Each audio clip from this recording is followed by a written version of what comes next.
एक समय की बात है। विंध्याचल पर्वत की तलहटी में सुनहरा राज्य सप्त सिंधु बसा था।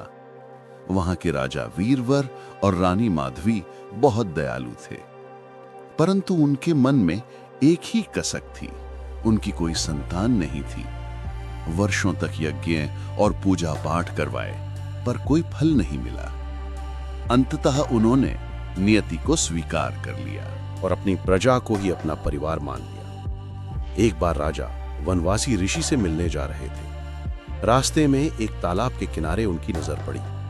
वहां एक नवजात कन्या पड़ी थी। वो इतनी सुंदर थी कि मानो चांद की किरणों का साकार रूप हो। उसकी आंखों में तारों जैसी चमक थी।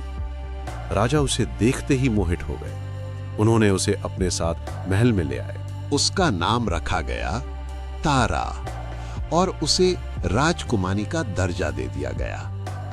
तारा जैसे जैसे बड़ी होती गई, उसकी विलक्षण प्रतिभा सबके सामने आने लगी। वो न केवल अद्भुत सुंदर थी, बल्कि अत्यंत बुद्धिमान और करुणामयी भी थी।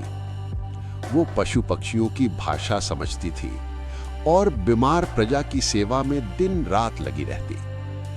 परंतु उसकी एक और विशेषता थी। जब भी वो गहरी एकाग्रता में किसी समस्या पर विचार करती, उसके आसपास 7 रहस्यमयी मोती प्रकट हो जाते। ये मोती 7 चंद्रमाओं की रोशनी से जगमगाते थे। राजदरबार के महामंत्री का नाम था कंचन। वो सिंहासन के लिए तारा कोई साधारण मानव नहीं है, वो एक जादूगरनी है और ये मोती उसके काले जादू का प्रमाण है। एक बार राज्य में भयंकर अकाल पड़ा। फसलें सूख गई, नदियां सूखने लगी, लोग त्राहिमाम करने लगे। महामंत्री ने इस अवसर, महाराज, ये सब उस अनिष्टकारी लड़की के कारण हो रहा है।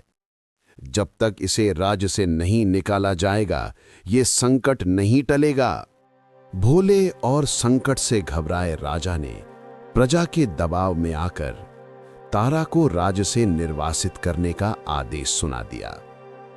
टूटे हृदय के साथ, लेकिन बिना एक शिकायत किए, तारा महल, उसके साथ केवल उसकी वफादार दासी शांति थी और एक छोटा सा पोटला।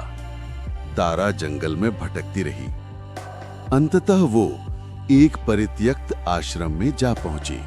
वहां उसने देखा कि स्थानीय गांव के लोग भी पानी की कमी से जूझ रहे हैं। तारा ने हार नहीं मानी और पानी की तलाश शुरू की। गहरी एकाग्रता में उसने अपने 7 मोतियों को बुलाया। मोतियों ने एक अद्भुत चमक के साथ जमीन के एक विशेष स्थान पर अपनी रोशनी केंद्रित की। तारा ने गांव वालों से कहा, यहां खोदो। लोगों ने जमीन खोदी। कुछ ही फीट नीचे, पर चट्टान इतनी बड़ी थी कि उसे हटाना असंभव लग रहा था। तभी तारा के मोती चट्टान से टकराए और एक जादुई प्रकाश फैलाया। चट्टान में से एक मधुर स्वर निकला, हे तारा, तुम सच्ची हो। तुम्हारी निस्वार्थ सेवा और शुद्ध हृदय ने मुझे जागृत किया है।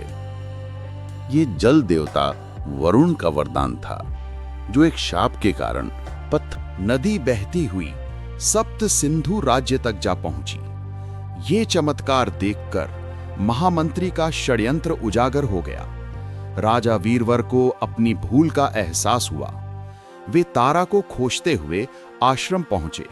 उन्होंने उससे क्षमा मांगी और वापस लौटने का अनुरोध किया, लेकिन तारा ने मुस्कुराकर कहा, पिताजी, महल नहीं, ये आश्रम अब मेरा घर है। ये लोग मेरा परिवार हैं। मैं यहीं रहकर सेवा करूंगी। राजा ने उसकी इच्छा का सम्मान किया। तारा ने आश्रम को एक विशाल सेवा केंद्र में बदल दिया, जहां हर जरूरतमंद को सहारा मिलता। उसके 7 मोती अब केवल तब प्रकट होते थे जब किसी मासूम की मदद की जरूरत होती। उसने सबको सिखाया कि सच्चा जादू प्रेम, सेवा और क्षमा में होता है, और असली घर वो है जहां आपका हृदय बसता है।